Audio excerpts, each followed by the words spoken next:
मागील 8 महिन्यात नागपूर शहरातील प्राणघातक अपघात व अपघाती मृत्यूंमध्ये चांगलीच घट दिसून येत आहे. 2024च्या तुलनेत यंदा पहिल्या 8 महिन्यात अपघाती मृत्यूंमध्ये 30% घट झाली आहे. पोलिसांकडून ऑपरेशन यू-टर्न सुरू असल्यामुळेच ही घट झाली असल्याचा दावा वाहतूक पोलीस विभागातर्फे करण्यात आला आहे.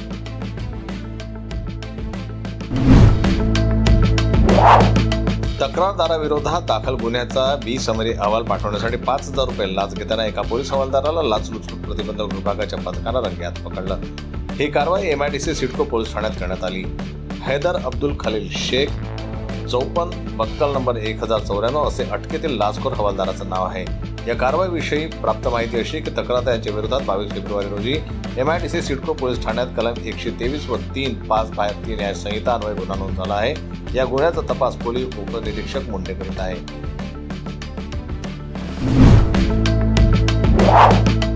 बेलोरामध्ये सप्टेंबरपासून विमानसेवेला प्रारंभ झाला आहे. एअरलाइन्सच्या संकेतस्थळावर 1 आणि 5 सप्टेंबर रोजी मुंबई अमरावती मुंबई या विमानसेवेचं बुकिंग सुरू झालं आहे. गत 10 दिवसांपूर्वी विमानात तांत्रिक बिघाड असल्याच्या कारणावरून अमरावती मुंबई विमानसेवा तुर्तास बंद करण्यात आली होती. मात्र विमानाचा तांत्रिक बिघाड दुरुस्त झाला असून आजपासून एअर अलायन्सची अमरावती मुंबई सेवा सुरू होत आहे.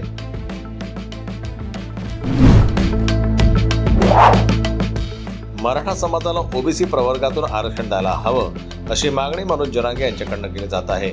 याच मागणीला घेऊन ते मुंबईच्या आझाद मैदानात आमरण उपोषणाला बसले आहेत. राज्यभरातल्या ओबीसी संघटनांकडून मात्र जरांगे यांच्या मागणीचा विरोध केला जात आहे. 1 सप्टेंबर रोजी छगन भुजबळ यांच्या उपस्थितीत राज्यातील महत्त्वाच्या ओबीसी नेत्यांची मुंबईत बैठक पार पडली. या बैठकीत महत्त्वाचा निर्णय घेण्यात आला. आता मराठा समाजाला ओबीसीतून आरक्षण देऊ नये अन्यथा आम्ही लाखोच्या संख्येने मुंबईत येऊ असा इशारा भुजबळ यांनी दिला आहे. त्यामुळे आता आरक्षणाचा मुद्दा जास्त तापण्याची शक्यता आहे. मनोज जरांगे पाटील मुंबईतील आझाद मैदानावर आंदोलन करत आहे. मराठा समाजाला ओबीसी प्रवर्गातून आरक्षण द्यावे अशी जरांगे पाटलांची मागणी आहे.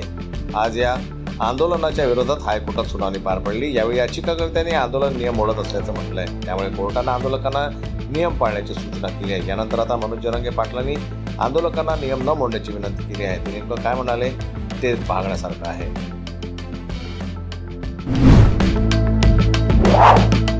हायकोर्टात मराठा आंदोलनाबाबत युक्तिवाद करताना वकील गुणरत्न सदावर्त यांनी म्हटलंय की या आंदोलनामुळे CSMT आणि परिसरात 4 मोठी रुग्णालय आहेत, जिथलं जीवन आणि आवश्यक यंत्रणा ठप्प झाल्या आहेत. CSMT हे अत्यंत संवेदनशील ठिकाण आहे, जिथे आंदोलन केलं जात आहे. कोर्टाच्या आजूबाजूलाही आंदोलक आहेत. रेल्वेच्या first class, second class, AC डब्यात वाटेल तसे आंदोलक फिरत आहे. आंदोलक गाड्यांचे लायसन्स आहेत का असे वाहनधारकांकडे विचारत आहे. रेल्वे ट्रॅकवर उतरत आहे, सगळ्या रस्त्यावर गाड्या हलवत आहे असं म्हणत सदावर्त यांनी CST मधल्या तुफान गर्दीचे व्हिडिओ आणि फोटो न्यायाधीशांना दाखवले. बॉलिवूडच्या एकेकाळच्या ड्रीम गर्ल आणि मथुरेच्या खासदार हेमा मालिनी पुन्हा एकदा चर्चेत आल्या आहेत. यावेळी राजकारणामुळे नव्हे तर त्यांच्या कोट्यावधी रुपयाच्या प्रॉपर्टी डीलमुळे त्या चर्चेत आल्या आहेत. त्यांनी अलीकडेच अंधेरी पश्चिम येथील ओशिवारा परिसरातील उच्चभ्रू अशा ओबेरॉय स्प्रिंग सोसायटीतील 2 अपार्टमेंट विकले आहेत. तसेच गणेशोत्सवात त्यांनी नवीन कार देखील खरेदी केली आहे. त्याची किंमतही कोट्यावधी रुपये आहे.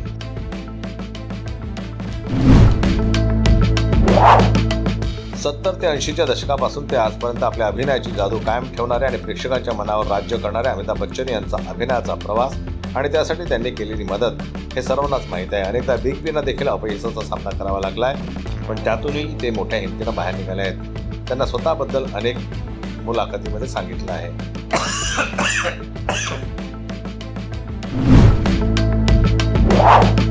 पवित्र रिश्ता या मालिकेतील सहकलाकार आणि जीवलग मैत्रीण प्रिया मराठेच्या निधनानंतर सोशल मीडियावर पोस्टनं लिहिल्यानं अभिनेत्री अंकिता लोखंडेला निटकेने प्रचंड ट्रोल केलं होतं. या ट्रोलिंगनंतर अखेर तिनं इंस्टाग्रामवर प्रियासाठी पोस्ट लिहिली आहे.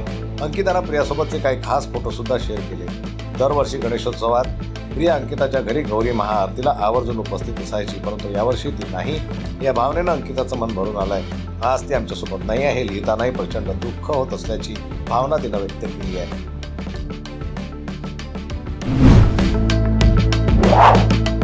एकेकाळी कपूर कुटुंबाचा गणेशोत्सव संपूर्ण इंडस्ट्रीमध्ये प्रसिद्ध होता. कपूर कुटुंबात 5 दिवसांसाठी बाप्पाचं आगमन होत होतं. यावेळीही कपूर कुटुंबात गणेशाचं जोरदार स्वागत करण्यात आलं. तसेच 5व्या दिवशी म्हणजे रविवारी बाप्पाला निरोप देण्यात आला. यावेळीही रणबीर कपूर गणपती विसर्जनाला आई नीतू कपूर सोबत आलेला दिसला. बाप्पाला निरोप देताना रणबीरने बाप्पाची पूजा केली, हात जोडून त्यांचे आशीर्वाद घेतले आणि आरती देखील.